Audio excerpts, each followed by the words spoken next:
Now, you might wonder how it's possible that we can have such a great sort of low density model in the conservancies. So how it's managed, obviously, on a bed night basis. So there has to be a certain amount of land in the conservancy per actual bed night, as opposed to other places like the reserve where, someone will just lease a camp or lease a spot of land and put up a camp. And so you find this overpopulation of camps, which leads to an overpopulation of vehicles, which means that you can end up, I know some of the cheetah researchers in the reserve have really struggled. 84 vehicles at one point surrounding a cheetah while she was hunting. That's completely unsustainable. And there's a huge amount of work that's going into the reserve at the moment to fix these problems. But in the Conservancy, these aren't problems that we face. So when you do hear about the problems, they don't necessarily apply to the Conservancy. This low density bed night model, 350 acres per bed night, you've got 10 bed nights in your camp. If you've got 5 tents, that's 3,500 acres of space that needs to be available for you to even just put up your camp.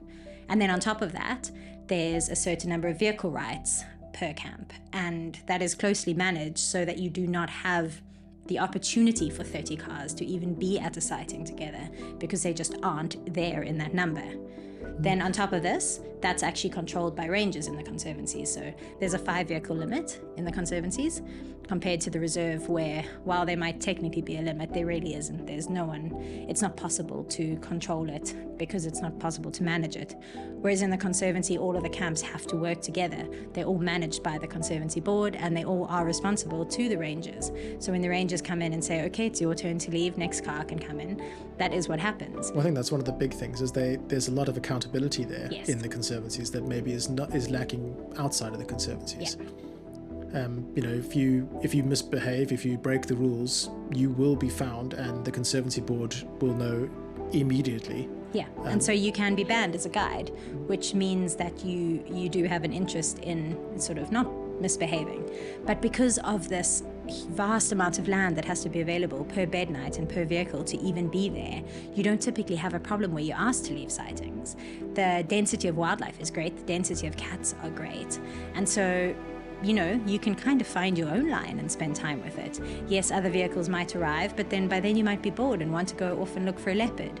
And the camps are all in contact, the rangers are in contact, and it just gives you this opportunity to have a much lower density of vehicle experience. And obviously, photographically, that is key, because it would be impossible to take a beautiful landscape photo of a cheetah on a termite mound when there were 30 cars around it. It's not possible to do. And you want to be able to shoot with your wide angle. As I've said in the last episode, I love shooting with my wide angle. But in order to shoot with a wide angle, you really do need no cars in the frame. They do rather ruin it, and the Conservancy provides that. Another thing... And it provides the off-road ability. Yeah, you're allowed to off-road in the Conservancies. In fact, it's more or less encouraged. And so unless there's very heavy rain that prevents you because you don't feel like being stuck, you can off-road into any sighting. And by being able to off-road, obviously you can change the direction of the light.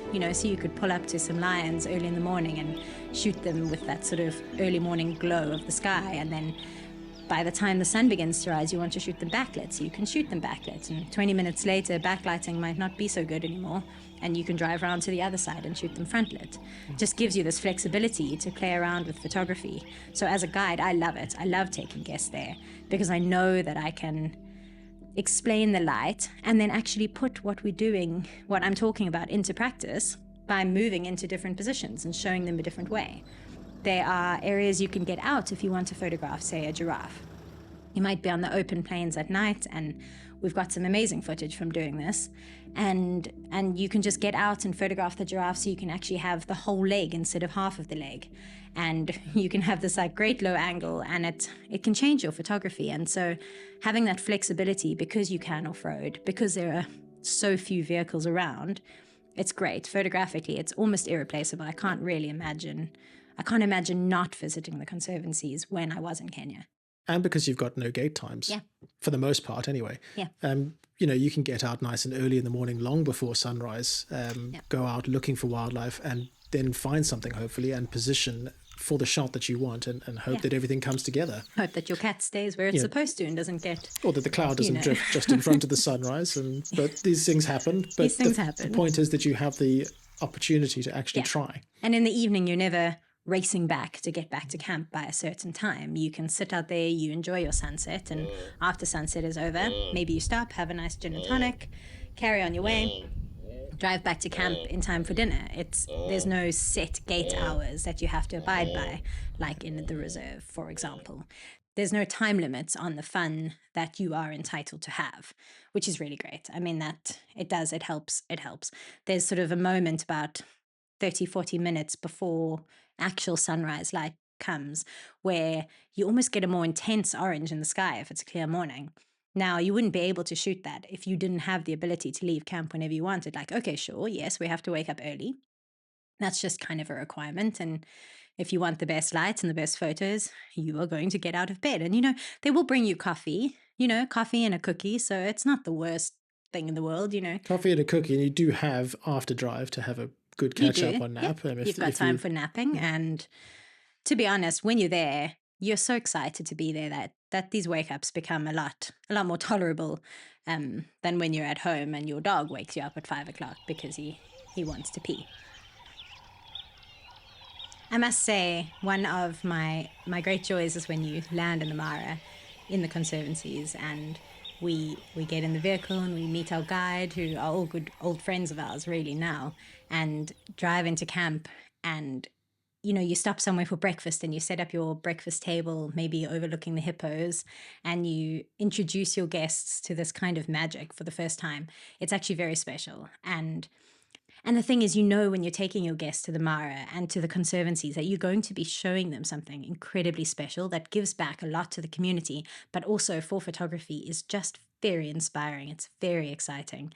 And the potential to work on your photography and change your photography and discover new ways of shooting, for me, that's what gets me excited. I know what my guests are in for when they arrive with me, and I can't wait to show it to them. I can't wait to show them how we can use different angles. I mean, you can't, of course, with all of the animals, you can't be jumping out of the car with cats for no reason. But, with giraffe, with plains game, trying to get low and film something like a dung beetle as it's crossing the road, or look at the way the ants and the termites are interacting in a mound. It's exciting. And it's exciting that you have so much freedom in a conservancy, so much freedom to be off-road, so much freedom to be out of the vehicle when you need to be, to change position, to work the light how you want it. It's great for me as a guide. It's something that I really appreciate. Obviously, I do this. This is my job, is taking people on photographic safaris. And I appreciate so much what I can show them in the Mara and how I can help them experience photography differently and grow their photography. And I'd say probably all of my guests have left with a great appreciation for the Conservancies. They've learned a lot of new things about the Conservancies, which obviously I hope you are learning some now. And I hope it helps inform your future decisions, because that's part of why we do this, is to try and explain to people how to make these decisions.